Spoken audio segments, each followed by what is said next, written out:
Que va-t-il advenir de la base américaine d'Agadez, dans le nord du Niger?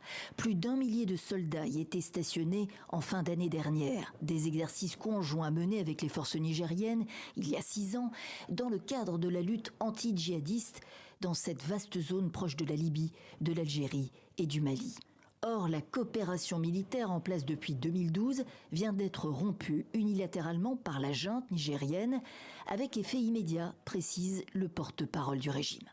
La présence américaine sur le territoire de la République du Niger est illégale et viole toutes les règles constitutionnelles et démocratiques qui voudraient que le peuple souverain, notamment à travers ses représentants élus, soit consulté pour l'installation d'une armée étrangère sur le territoire national.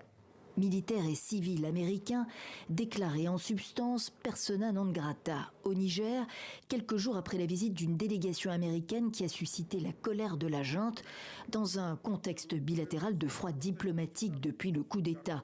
Il n'y a pas eu notamment de rencontre avec le général Tiani. Le gouvernement du Niger rejette les allégations mensongères de la chef de la délégation américaine consistant à soutenir qu'il aurait signé un accord secret sur l'uranium avec la République islamique d'Iran.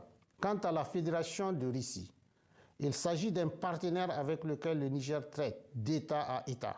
Washington reconnaît des discussions franches sur la trajectoire de la junte, ajoutant avoir pris connaissance du communiqué de Niamey. Pour l'instant, il n'est pas question d'un départ des Américains du pays, mais le contexte est bien celui du rejet de la présence occidentale.